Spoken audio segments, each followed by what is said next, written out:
nazaj razpravo, nadaljujemo z replikami. Gospa Godec, najprej vi, gospod Golob vas je pohvalil, najprej ste imeli v mislih žilne opornice, ki jih je raziskala preiskovalna komisija, ki ste jo vi vodili, in zdaj vprašanje, na čigavi strani ste zdaj?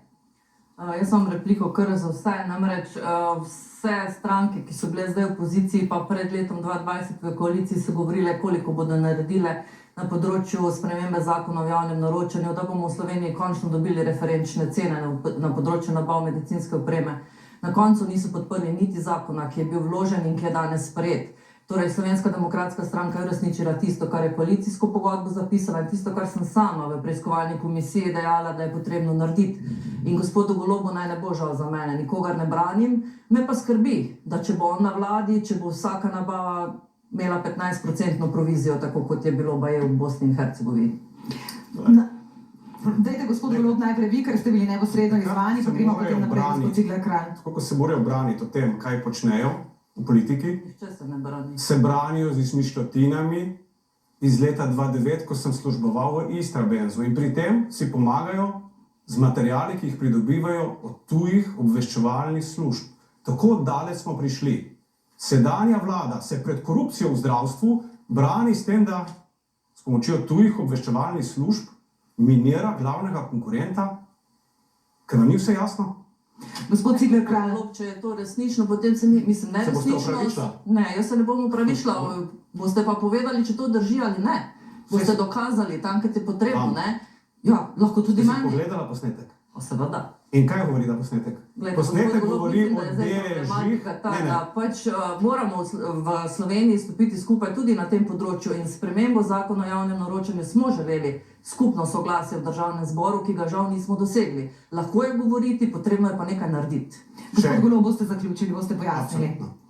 Posnetek, na katerega se sklicuje gospa Godec, prikazuje dva bosanska državljana, ki projekt, na katerem je Istrabenz kandidiral, da bo gradil elektrarne, poskušata Slovence izriniti iz projekta in zmanjšati delež, ki ga bojo Slovenci, v tem primeru Istrabenz, v projektu imeli. Samo domišljija gospe Godec je tista, ki govori o provizijah.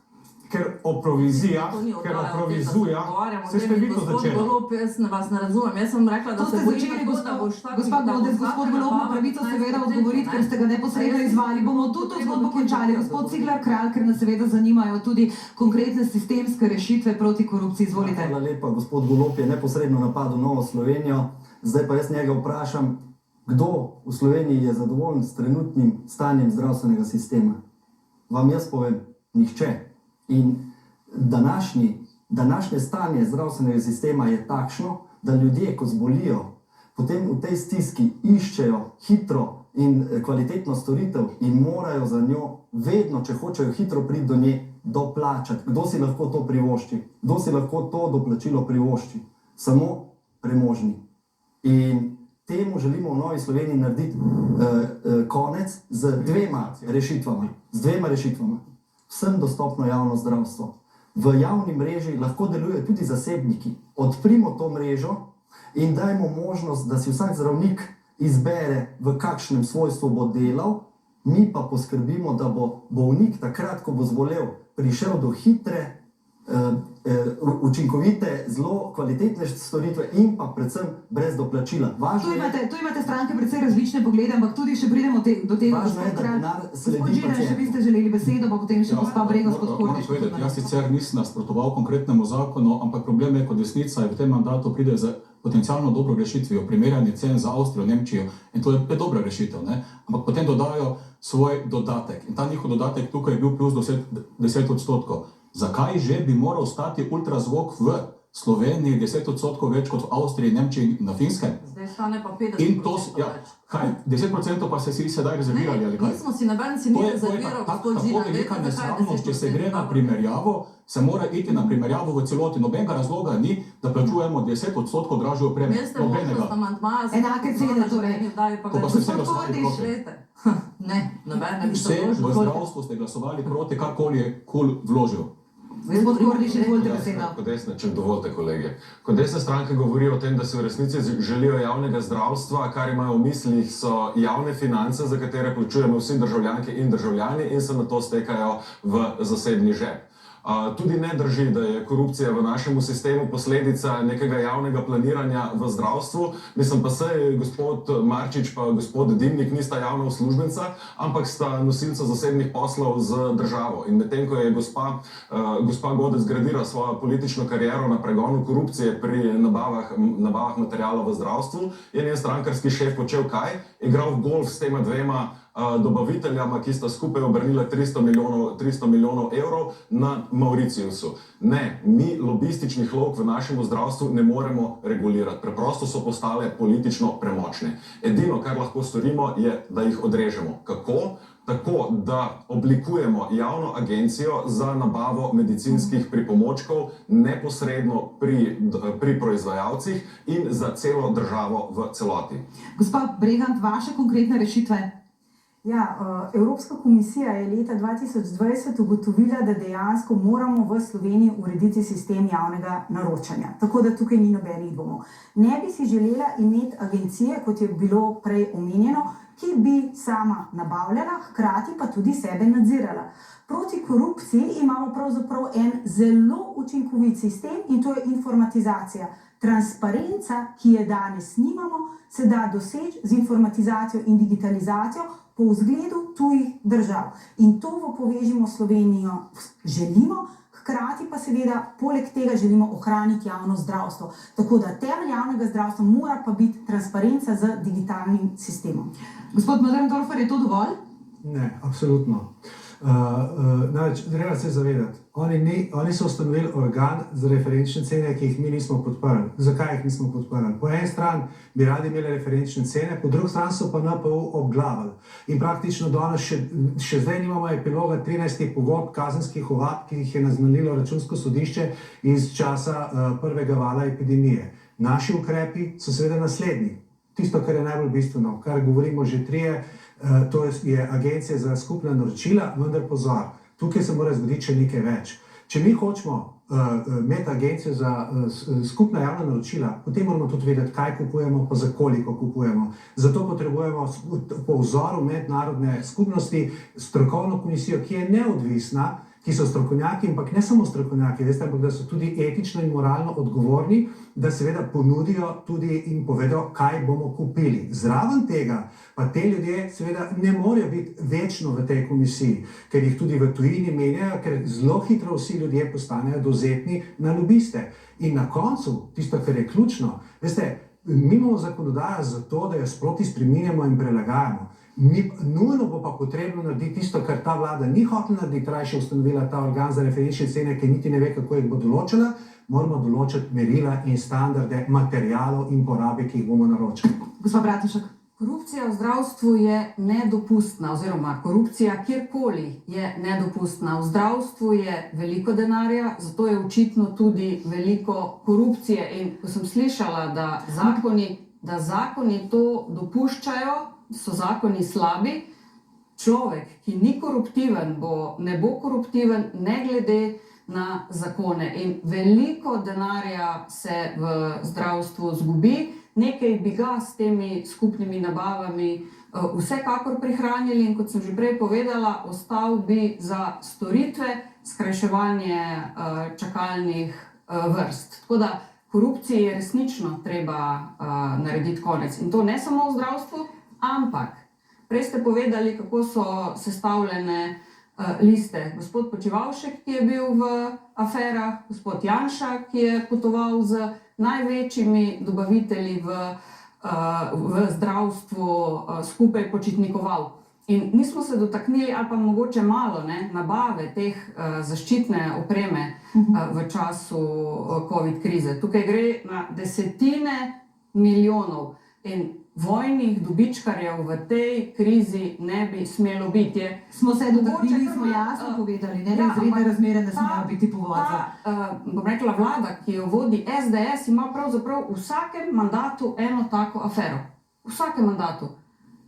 Orožarska afera še od ne vem kdaj, afera Patria, zdaj afera za to zaščitno opremo, tako da tega je neskončno veliko in to je žalostno. Gospa Godec, na hitro odgovor in končamo. Ja, ne, jaz mislim, da bi se mogli tukaj res ukvarjati s tem, da bo končno politika stopila skupaj in stopila na prste vsem tistim, ki res služijo na dobavah medicinske opreme. Pokazali smo v naši preiskovalni komisiji, pokazali so zdaj preiskovalni komisiji, imate vzporedni mehanizem, to knjigo si preberite, potem boste vedeli, kaj je to korupcija v zdravstvu. Govorite o slikah, govorite o letovanjih, ne pa o dejstvih, ki so na preiskovalni komisiji bile dokazane, ker ste vsi podprli to poročila na preiskovalnih komisijah zdaj. In še nekaj, samo tole. Skupna nabava je bila že enkrat, tudi na žilnih opornicah in je pokazala, da to ni rešitev. Zakaj? Ker so se dobavitelji dogovorili in so šli vsi z višjo ceno. Torej gre za kartelno dogovarjanje, dobavitelji so se dogovorili in to ni rešitev. Ampak gospa Godec, ravno zaradi teh fotografij zaupanja v vas ni, ne? Zato je tudi težko sodelovati in pričakovati, da bi to pravi, da ni zaupanja. Gosti so vam povedali. Mislim, da je bilo vaši protikandidati so vam povedali.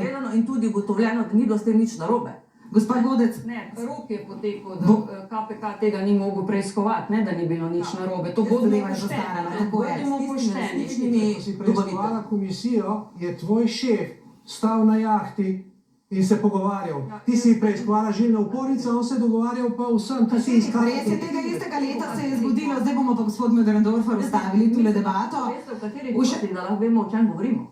Ko ste leta 2013 preiskovali žilne opornice, se je gospod Janša na zasebni jahti družil z gospodom Marčičem. Na tej točki končamo, takrat ste začeli. 12 ne. V še eni podkupovalni aferi je bilo 9 obtoženih korupcije oproščenih, med njimi 2 zdravnika iz UKC Ljubljana in tamkajšnji skladiščnik, ki naj bi za podkupnino urejal preskakovanje vrst. Eden od obtoženih je priznal, da je skladiščnika podkupil z 20.000 evri za hitrejšo operacijo svoje partnerke. Sodišče je kljub temu odločilo, da je obtožnica pomanjkljiva in premalo konkretna. Zaradi neukrepanja politike skozi leta so bolniki in njihovi svojci v stiski pripravljeni plačevati podkupnine, zato da bodo prej na vrsti za poseg za operacijo. No in z nami je nocoj revmatološki bolnik Aljaž Škarjanec. Dober večer želim. Kar 7 let, gospod Škarjanec, je trajalo, da so vam postavili diagnozo, ker nihče ni verjel, da ima tako mlad človek lahko hudo obliko revme. Ključna je seveda zgodnja diagnostika. Nam lahko poveste, kako je izgledalo to 7-letno čakanje diagnozo, kaj ste vi v teh 7 letih doživljali?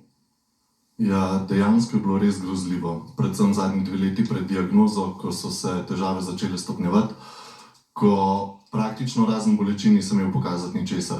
Zdravili sem s protibolečinskimi zdravili, zaradi togosti gibalnega sistema pa za svoje bivanje nisem mogel več sam poskrbeti.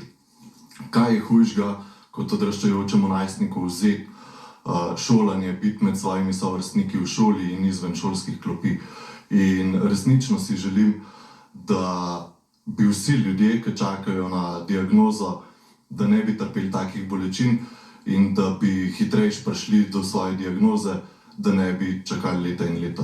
Tako kot vi, da bi prišli končno do rešitve in do zdravljenja. Hvala lepa, gospod Škarjanec. Slišali smo, kaj pomeni dolga leta trpeti bolečine in čakati na diagnozo. Mnogi diagnozo dobijo, ko je prepozno, mnogi ne dočakajo operacije in zdravljenja. O čakalnih dobah, ki že leta hromijo naše zdravstvo, in o tem, kako bo politika vsem zagotovila dostop do družinskega zdravnika čez nekaj minut.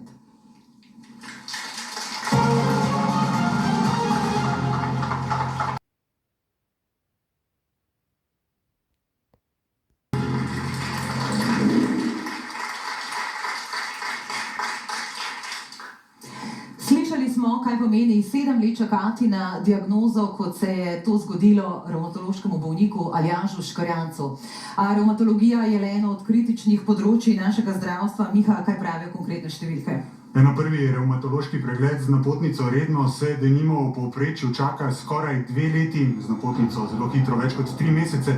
Nedopustno dolge čakalne dobe so pri polovici od teh 25 prvih specialističnih pregledov s 3 stopnjami nujnosti. Obarvane so, kot lahko vidite, z rdečo. Nič drugače ni pri diagnostičnih postopkih, tukaj 40 takšnih z najdaljšimi čakalnimi dobami s 3 stopnjami nujnosti, le pri 8 se ne čaka nedopustno dolgo. Še terapevtski postopki, spet jih je 40 z vsemi 3 stopnjami nujnosti, le peščica tisti, ki niso rdeči, je takšnih, na katere ne čakate nedopustno dolgo. Bolj konkretno, endoproteza kolena z napotnico redno v povprečju na ta poseg čakate skoraj leto in pol, zelo hitro 3 mesece. To torej pomeni čakanje z bolečinami, analgetiki, pripomočki za hojo. Manj je tudi operacij, izbrali smo nabor ortopedskih operacij. Pred epidemijo leta 2019 jih je bilo dobrih 18 tisoč, leto kasneje za petino manj, lani dobrih 15 tisoč.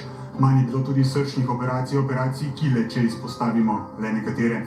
Ministrstvo za zdravje je sicer julija lani objavilo nacionalni razpis za skrajševanje čakalnih vrst. Pogodbo so podpisali 57 izvajalci, javnimi koncesionarji in zasebniki. Zato so zagotovili 65 milijonov evrov, razpisanih je bilo več kot 20 tisoč storitev in posegov. Izplen pa do novembra, ko so program zaradi epidemije ustavili, so jih opravili le 1318. Kasneje se je izkazalo, da je skoraj polovica čakajočih storitev že opravila, ampak tega na čakalnih seznamih sploh niso zabeležili.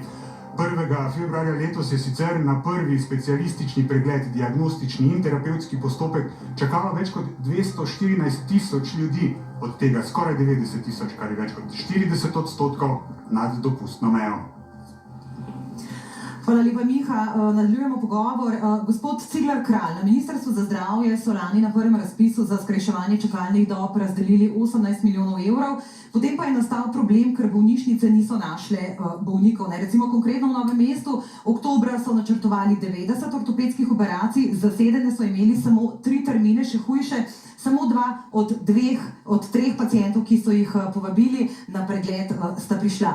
Kdo po vašem ni opravil svojega dela oziroma a se vam zdi smiselno, da imamo milijonske razpise, ob tem, ko sploh ne vemo, koliko bolnikov potrebuje določeno operacijo? Čakanje nad dopustno dobo je res nedopustno in je, kot smo slišali od gospoda Škerjanca, izjemno stresno in demotivirajoče. Zdaj, to, kar ste navedli in kar je vaš kolega navedel, te podatke, kako malo je bilo opravljenih posegov in kako veliko denarja je še ostalo pri odpravi čakalnih dob. Ja, samo slab milijon je bil razdeljen. Veliko težavo z evidencami v zdravstvu. Rešitev, ki jo Nova Slovenija ponuja in vidi, je digitalizacija, povezovanje teh evidenc, zato da bomo mi v vsakem trenutku lahko vedeli, kdo koliko časa čaka in za kater poseg. In da bomo lahko, ko bo denar na voljo, kot je sedaj za odpravo čakalnih vrst, tudi hitro zmotivirali izvajalce in na drugi strani dobili bolnike, da pridejo do tega posega. Gospa Godec, kdo tu ni opravil svojega dela, da imamo te neažurirane sezname? Za slab milijon storitev je bilo upravljenih, 17 milijonov nekje stoji, medtem ko je celoten razpis za lani in za letos težak 65 milijonov evrov. Jaz moram tukaj poudariti, da to, kar smo slišali strani gosta, je seveda nedopustno in jaz težko poslušam takšne zadeve, tudi ni samo to edini primer, veliko je takšnih primerov. Drži. COVID je zdaj še, bom rekla, še poslabšal zadeve, ker nekatere bolnišnice so danes še vedno COVID bolnišnice. Bila sem pa presenečena, moram reči, da ko je bil javni razpis objavljen za skrajševanje čakalnih dob, da je prišla informacija, da v bistvu nimamo čakalnih vrst oziroma pacientov, da ne vemo, koliko jih je. Namreč že leta 2018 se je govorilo, da Ministrstvo za zdravje prečiščuje čakalne sezname, in sedaj se je pokazalo, da tega ni. Je pa tudi še nekaj druga zaskrbljujoče, da je 39% je bilo že upravljenih storitev, to se potem ugotovi, ko so klicni centri upravili, vendarle so poklicali več kot 18 tisoč ljudi, da pa 29% oseb ni želelo novega termina in se zanašajo, rajši čakajo ali pa svojega drugega zdravnika, recimo. Ne želijo menjati zdravnika, sicer je to razumljivo, zaupajo svojemu. Zato jaz mislim, da je definitivno rešitev tega je seveda sistemska, bom rekla, v spremembi, predvsem digitalizacija, da bomo končno res vedeli, koliko teh oseb. Jaz moram reči, da če se spomnim začetek epidemije, NIJZ, ki ima te podatke oziroma ki upravlja z informacijami, je bilo zelo zastarelo, ni bilo digitaliziranih zadev. Tudi COVID smo morali v bistvu takrat digitalizirati, QR kodo, pa če tako naprej. Dobro, vi bi digitalizirali, ampak bi vi to pristojnost seznamov čakalnih dob prevzeli NIJZ? Samo sekundo, da razčistimo tale NIJZ, pa kdo bi urejal čakalne sezname? Ja, kot prvo, zgodba, ki smo jo lahko slišali, je bila precej grozna in koliko je še takih ljudi, ki morajo skozi to kalvarijo. In seveda bi od vlade pričakoval, bom odgovoril na vaše vprašanje, bi od vlade pričakoval, da bo še posebej v kriznih razmerah epidemije COVID-19 prednostno poskrbela za to, da prečistimo podatke in organizirano spravimo ljudi do specialista, ki ga potrebujemo, pa se to ni zgodilo. Mi smo v Levici sočasno z sprejemanjem podlag za izvedbo tega razpisa za skrajševanje čakalnih dob opozarjali na to, da nimamo točnih podatkov, kakšne so čakalne vrste, pa so nas v celoti in popolnoma ignorirali. Zakaj? Ker je vlada imela predvsem interes nahraniti svoje prijatelje med zasebnimi Bi vi vzeli pristojnost NIJZ-ju? Mislimo, da je potrebno najprej sploh ažurirati te podatke, ki jih imamo, sicer je pa ne glede na to... Kdo bi to počel? Lahko to počne vlada, lahko to počne NIJZ, ključno je, da to počne dobro, da to počne ažurno in da iz proračuna namenimo sredstva javni zdravstveni blagajni, ki naj programe posege plačuje po realizaciji, da izkoristimo in vse kadrovske kapacitete in vso infrastrukturo, ki jo imamo že sedaj znotraj javnega zdravstvenega sistema, ne pa da nam kadri skačejo sočasno k zasebnikom v oblikah. Najprej gospod Bregant. Ja, pri Povežimo Slovenijo ne želimo, da se začne zgodba gospoda Škrjanca ponavljati.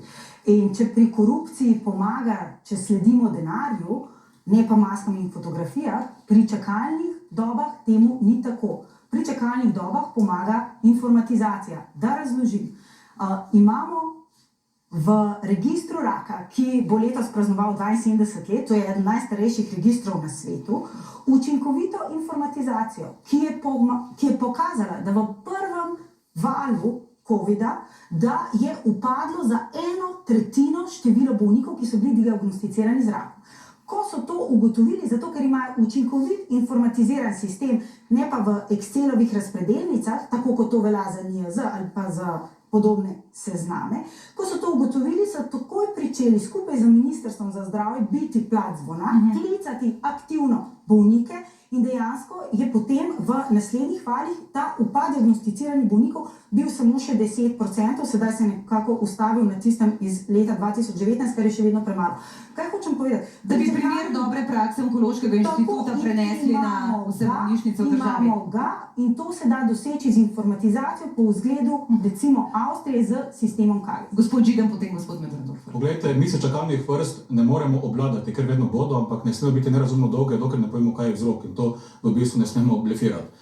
Poglejte, nam so se čakalne vrste začele izrazito podaljševati, ko se je dovolilo, da iz javnega sistema delajo v zasebnem popoldan. In takrat se je finančni razlog spostavil. Zakaj vam to zelo jasno govorim? Mi smo v zadnjih 15 letih, kar naprej to zanikate, povečali število zdravnikov v 27 javnih bolnišnicah. Podatek je pomemben, zato ga želim povedati, iz 2700 na 4100, torej skoraj za 50%. In kaj pa se je zgodilo za količino opravljenega dela? Torej, še enkrat, dokler ne bomo jasno povedali, da svoje delo moraš opraviti v svoji bolnišnici, če si ga zmožen opraviti več, ti tudi plačamo več, ne smeš pa dela prenašati k zasebniku in služiti denar tam, bo ekonomski interes, da so čakalne vrste. Ampak gospod Židan, se opravičujem, ampak vi nekaj ravno govorite o dvoživkah, pa je pomembno, ker je tole zapisano v vašem programu. Vi jih ne bi prepovedali, vi bi jih omejili. Na koliko? Na eno soglasje, na dve, kjer bi postavili mejo? Tisto, kar bom mi v programu napisal, je, da ne more dobiti dovoljenja, da nekdo, ki dela v javni bolnišnici, ker dobi tudi šolnino, ker če hočete dobiti tudi dopust, bolniško in vse ostalo izobraževanje, ne more delati popoldan v zasebni ustanovi, kjer tega stroška ni, pa še potem interes izgine, da dela dve operaciji dopoldan in 4 popoldan. Kaj bi omejili ali prepovedali? Delo v javnem in zasebnem? Prepovedali bi v zasebnih, pri drugih bolnišnicah pa podobno kot recimo v Avstriji, Nemčiji in drugod, kadar gre za namene edukacije, ker razumljivo je, da kakšen profesor iz kliničnega centra mora iti v katero drugo bolnišnico tudi, ampak še enkrat, nam kar naprej se moramo vprašati, kaj je finančni vzrok, da vrste nastajajo. In odgovor je zelo preprosti in če to skrivamo in to uporabljamo za to, da želimo privatizirati zdravstvo, torej iz sistema, ki je dober, samo ima trenutno napake, v ameriški sistem, ki je pa generalno slab, to je pa hudo škodljivo. Gospod Cigler Kralj, potem gospod Möderndorfer. No, v Novi Sloveniji menimo, da je to čisto zavajanje. vedno pred volitvami prav pride se spraviti na zdravnike na nek način. Menimo, da mora biti red v zdravstvu, mora biti red, ampak zakaj omejevati nekoga, ki v državnem zavodu opravi vse svoje naloge, vse posege in vse storitve in je potem motiviran, da bo še v svojem ali pa v drugem zasebnem zavodu to izvajal. Nikakor ga ne smemo izvajati, take moramo nagraditi. Seveda je pa obratno, treba je malo uvesti reda in malo več menedžmenta v zdravstvu, kajti tu je težava, ne v denarju, ampak v upravljanju. Se pravi, boljše upravljanje je rešitev za čakalne dobe, ampak vi bi pustili delo v zasebnem in seveda, mi moramo predvsem zagotoviti, da bo red. Javno službo pa lahko nekdo, en zdravnik, opravlja v državnem ali pa v zasebnem zavodu. Gospod Möderndorfer, boste dobili repliko, gospod Židan, samo da vsi pridejo do besede, najprej pa potem gospod Bratušek, absolutno. Glede, čakalne vrste so dejansko problem javnega zdravstva. Zdaj bom zelo ciničen, ampak so pa zelo veliko veselje zasebnikov in vseh tistih, ki delajo pri zasebnikih. Namreč nekdo umetno, vedno bolj imamo občutek, ustvarja te čakalne vrste, ker mu pridejo prav. Zakaj? Vam bom razložil. Ker je gospod Cigler rekel, da zdravniki upravijo svoje delo. Oprostite, gre za preskakovanje čakalnih vrst. Če nekdo, ki čaka 2 leti v javnem zdravstvenem sistemu na operacijo, potem pa, ker ima slučajno denar ali pa je zavarovan po neki avtomobilski, v narekovaju, policiji, v neki zasebni zavarovalnici, pride s tem istim zdravnikom, pri kateremu je on čaka že 2 leti ali pa bi čakal 2 leti, pride v zasebno ambulanto, v tej zasebni ambulanti je operiran v roku 1 meseca in potem v bistvu vsi tisti, ki čakajo 2 leti, v resnici na tega istega zdravnika imajo resen problem. Zakaj? Vsi so enaki. In drugo, kar je najbolj pomembno, mi dopuščamo, da je javni zdravstveni sistem gospodarska dejavnost. Ne moramo mi delati dobičke na ljudeh in na njihovi bolezni. To je preprosto izrojeno, to nobena normalna zdrava družba nima. In mimogrede, vsi neoliberalci, OECD je na glas povedal, zdravstveni sistem ni gospodarska dejavnost. Hvala lepa, gospod Bratušek, pa potem Zelo težko je govoriti o javnem zdravstvenem sistemu, ampak prej smo slišali, v tem sedanjem javnem zdravstvenem sistemu, kamor so številni od teh na moji levi in morda tudi na desni pripeljali, imamo samo pravico do čakanja, ne pa pravico do storitve.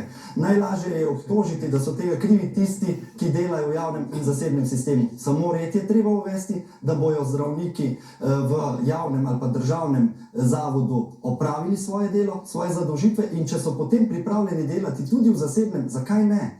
Gospod Bratušek, kako bi vi reševali čakalne vrste? Bi vi omejili delo zdravnikov v javnem in zasebnem sektorju? Javno zdravstvo je osnova in temelj socialne države, zato se bomo v stranki SAB borili do konca za javno zdravstvo. Druga stvar, če bo res digitalizacija rešila probleme čakalnih vrst, smo na konju. Seveda ni tako. Primer, ki ga je povedal gospod, je žalosten. Zdaj v tej volilni kampanji veliko hodim po terenu, srečujem upokojence. Ko ti nekdo pove, da mu žena čaka na operacijo kolena 1 leto že in mogoče bo čez leto, leto in pol na vrsti in kaj vse to potegne za sabo, pomeni, da nekaj je narobe. Se pravi, prva stvar je organizacija. Študija, ki jo je naredil gospod Fakin, kaže, spet na ortopedski kliniki, da en zdravnik dela 3-krat več kot drugi. Se pravi, v javnih zavodih bo treba jasno postaviti normative, povedati, koliko zdravnik v 8 urah ali za svojo plačo mora oddelati in tukaj bi morali biti približno enaki. Samo do konca, če lahko povem. Potem pride na vrsto dodatni denar. Bili ste ali pa smo kritični do tega razpisa, ampak če je ta razpis pomagal samo enemu človeku hitreje do storitve, do diagnoze, ga mi absolutno podpiramo. In ko se je sprejemal zakon glede tega razpisa, smo v stranki SAB vložili amandma, po tako imenovanem kaskadnem sistemu, da se na razpis najprej prijavijo javni zavodi, in je veljal kaskadni sistem, in zasebniki. Ampak hočem reči, da ljudje želijo storitev dobiti. In je veljal kaskadni sistem, ki ga zagovarjate, gospod Golob, tudi vi. Kako bi vi šli nad čakalne dobe, kako bi skrajševali, tudi vi bi namreč vključili čisto vse deležnike v zdravstvu, tako javne kot zasebne? Ne, treba zdaj biti zelo jasen. Vse potencijale v zdravstvu ste napisali v programu. Interventni zakon za dodatni denar z namenom skrajševanja čakalnih vrst. Ta denar bo primarno namenjen temu, da obstoječi javni zavodi in ostali, ki so vključeni v sistem javnega zdravstva, lahko oddelajo toliko, kolikor zmorejo. Kolikor zmorejo. Popolnoma nedopustno je, da imamo ob 2 danes v javnih zavodih, v bolnicah neizkoriščeno opremo in prostore in da njihovi zdravniki, ki želijo v teh svojih bolnicah delati, tega ne morejo. To je nedopustno. To je tisto, kar navaja korupcijo, o kateri govorimo. Ker jim je prepovedano, da bi v svojih matičnih inštitucijah opravljali svoje poslanstvo. To je prva stvar, ki jo bomo zaradirali in postavili na novo. Lahko bojo to počeli v svojih matičnih inštitucijah. In zato bojo inštitucije dobile tudi denar. In tudi oni bodo lahko iz tega naslova zaslužili, ker je pravilno, da služijo v svojih javnih zavodih. Druga točka, ki je še enako pomembna. In se strinjam z informatizacijo, vse je, da treba razbremeniti primarni del. Mi moramo družinske zdravnike razbremeniti skozi informatizacijo in skozi dodatno negovalno osebje. Ampak kako, gospod Golob, ko jih pa ni, bomo o tem tudi v nadaljevanju? Ni res. Družinski zdravniki, ste rekli, treba jih razbremeniti, se bomo... Administracije jih moramo razbremeniti, potem bi bomo moče celo dovolj, ker bojo lahko opravljali svoje osnovno delo in poslanstvo. Gospod Židan, na kratko replika, potem gospod Godec. Zelo na kratko, poglejte, če bi bilo prepovedano, da delajo zdravstveni delavci popoldan pri zasebnikih, ob tem, da morate vedeti, jaz zagovarjam, ker posod po svetu je tako, da morajo imeti visoko plačo in tudi dobiti več plačo, če več naredijo, vendar se mora vedeti, kaj naredijo za to plačo. Poglejte, ravno na primeru teh ortopedov, bilo je ugotovljeno, da 9 ortopedov naredi bistveno manj. Tisto, kar pa ni bilo zapisano, dobili so pa dvojno plačo, ker so dobivali še COVID dodatke. In vprašanje, ki sem ga jaz postavil vladi, pa je, a se boste s temi ljudmi dogovorili, da bodo v popoldanskem času vrnili vso plačilo, ki so ga v 2 letih zaradi vladnih neumnosti dobili. Gospa Godec, odgovorite, prosim. Ne, jaz bom povedala, kaj je potrebno narediti. Odgovarjala ne bom na takšne očitke, ker se mi zdi to nesmiselno. Jaz mislim, da se moramo danes pogovarjati o tem, da ne bomo poslušali podobnih zgodb. Potrebno je vsekakor narediti to, da ne bomo imeli več planskega načrtovanja v Sloveniji, da bo Zavod za zdravstveno varstvo in zdravstveno zavarovanje plačevalo po storitvah. Mi imamo danes primer, da septembra rečejo, gledajte, ni več operacije, zato ker mi zdravstvena zavarovalnica ne plača in potem delajo bolnišnice v minus. Druga stvar, ki je specializacije. Dolga leta so se specializacije načrtovale tako, da danes, recimo tam, kjer ste prej omenjali, so najdaljše čakalne dobe, na ortopediji primanjkuje zdravnikov, da primanjkuje tudi internih na onkologiji in tako naprej. Torej tudi pri teh primerih, torej specializacije je potrebno narediti Zavod za zdravstveno zavarovanje in resno govoriti o tem, da sedaj, ko so takšne dolge čakalne dobe, tudi zaradi COVID situacije, meni je zelo žal, ampak je to bil eden izmed razlogov, oziroma da je to bila posledica, pa je potrebno vključiti v to sistem vse razpoložljive kadre. To konec koncev si moramo priznati, to bo potrebno. Se pa strinjam, da je nedopustno, da popoldan recimo so neizkoriščene naprave, ampak to še enkrat zato, ker Zavod za zdravstveno zavarovanje plača, recimo reče, na začetku leta preko splošnega dogovora 100 operacij in je 100 operacij in nič več. Smo razumeli, gospa Godec. Je pa treba povedati, za čakalne dobe so res odgovorne čisto vse vlade doslej, ker se na vsakih volitvah pogovarjamo o nedopustno dolgih čakalnih dobah. Epidemija je razgalila vse slabosti našega zdravstvenega sistema in povzročila, da je razkol med javnim in zasebnim še večji. To kažejo tudi milijonski zaslužki s testiranjem, ki so se večinoma prelili v žepe zasebnikov. Milijoni za testiranje. Za testiranje, ki je bilo zaradi nizke precepljenosti prebivalstva nujno za obvladovanje epidemije. Milijoni, ki presegajo stroške izgradnje nove infekcijske klinike.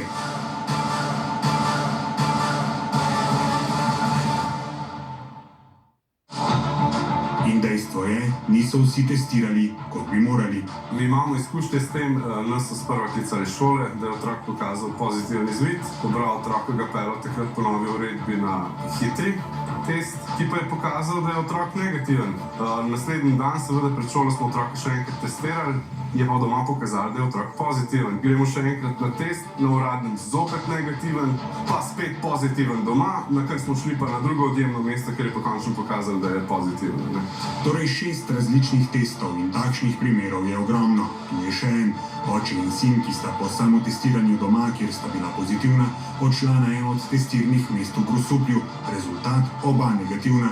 Le nekaj minut kasneje sta test ponovila pri drugem izvajalcu, tu sta bila oba pozitivna. 2 dni kasneje je bil pozitiven tudi PCR test.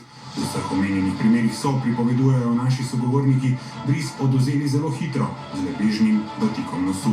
V prvi rundi moram priznati, da nisem bil pozoren, v drugi rundi sem pa gledal in sem že po prvi sekundi vedel, da to pa res ne moram nič pokazati, če otrok je sam povedal, oči, to je pa veliko bolj nežno kot doma. Ne? Odvzemi brisov so bili, to vemo vsi, zelo različni. Nekateri so se pritoževali, da je bil bris boleč, ker so mu palčko porinili visoko v nosno-žrelni predel, kar je edini pravilen odvzem. Drugi so pripovedovali, kako palčke sploh niso začutili, najbrž zato, ker ni šla dovolj globoko. Tudi to je torej razlog za pozitivno-negativne brise, zaradi katerih smo te teste dvojno plačali. Neprimerna uporaba zaščitne opreme, neprimerno hranjenje brisov, neprimeren potek odvzema brisa ali celo skozi okence kontejnerja. To pa je le nekaj kršitev, ki jih je v strokovnem nadzoru ugotovila krovna organizacija medicinskih sester in ostalih v zdravstveni negi na podlagi prijav na zdravstveni inšpektorat, ki so jih zaradi enkrat negativnega, drugič pa pozitivnega hitrega testa vložili posamezniki, so preverjali 7 izvajalcev. Vsi so zasebniki. Zagotovo je to en del zelo dobičkonosnega posla. Zadeva se je morala izvesti, narobe je pa to, da pristop ni bil strokoven. V 2 letih je država izvajalcem testiranj plačala več kot 170 milijonov evrov. Največji del denarja za hitro testiranje je šel zasebnim izvajalcem. Med 10-terico rekorderjev, ki so zaračunali skoraj 50 milijonov evrov, je 7 zasebnikov in le 3 javni zavodi. Predstavniki 3 največjih zaslužkarjev, Gromeda iz Kranja, Estetike Fabijan in Zdravstvenega zavoda Zdravje, pred kamere niso želeli, je pa lastnik slednjega, kirurg dr. Marko Bitenc, član vladne svetovalne skupine za COVID-19 v času, ko je ta vladi hitro testiranje tudi predlagala, za oddajo Preverjeno pred dobrim letom pojasnil, zakaj in kako so se lotili posla. Pri sodelovanju z državo se gotovinje može biti zelo elastičen in porožen, da se lahko odzoveš, kadar pride taka, narekovajih, priložnost naproti. Jasno pa je, da delamo za to tudi, da zaslužimo. 1.845.000 evrov je državi za hitre teste zaračunal Igor Praznik, družinski zdravnik, koncesionar iz Vojnika, edini seznama največjih zaslužkarjev z množičnim testiranjem, ki je privolil v pogovor za našo televizijo. Smo se s to ekipo v Ljubljani dogovorili, to je 5-6 ljudi, ki je na to pa koordiniralo in potem je bilo 12 točk za testiranje, 4 v Ljubljani, pa potem 2 v Mariboru, pa Trbovlje, Mengeš, Koper, Celje. Praznik je v tem poslu deloval kot nosilec zdravstvene dejavnosti. Poenostavljeno, zagotovil je svoje ime in podpis, da je njegov podizvajalec, podjetje NIJD za napredne zdravstvene rešitve, prek pogodb zaposlil diplomirane medicinske sestre in administrativne delavce, ki so teste izvajali. Prav na teh 12 točkah je bilo pogodbeno še okrog 120 ljudi, ki je to počelo. Od tega je bilo dobra tretjina, je bilo diplomiranih sester. Medicinske sestre, večinoma zaposlene v javnih zdravstvenih zavodih, so imele, tako Praznik, velik interes za jemanje brisov, saj so dodatno zaslužile po nekaj 100 evrov na mesec. Od novembra do februarja so naredili okoli 360.000 testov. Cena testiranja je bila 7 evrov, teste so kupovali po 2,5 evra. Temu je treba prišteti še stroške zaščitne opreme, najema zabojnikov in stroške administracije administracije pa plačilo pogodbeno zaposlenim. Ne vem, če bo ostalo 20% vsega. To pomeni 370 tisoč evrov čistega zaslužka. In kako so se hitrega testiranja lotili v drugi največji slovenski bolnišnici, kot pojasnjuje dr. Gregor Prosen, predstojnik urgentnega centra UKC Maribor, so vse hitre teste, preden so jih dejansko kupili, podrobno testirali in primerjali z rezultati PCR testov. Ker smo že samo zaradi sebe, zaradi nas, zaradi urgentnega centra, testiranja zaposlenih želeli imeti neko dobro kombinacijo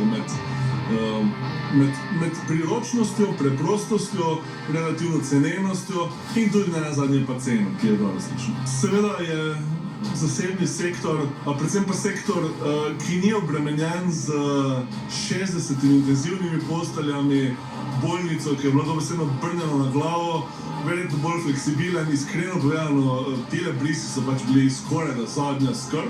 Nihče ni imel časa razmišljati o neki dejavnosti per se. Tudi odvzemi brisov, zagotavlja Prosen, so bili in so strokovni.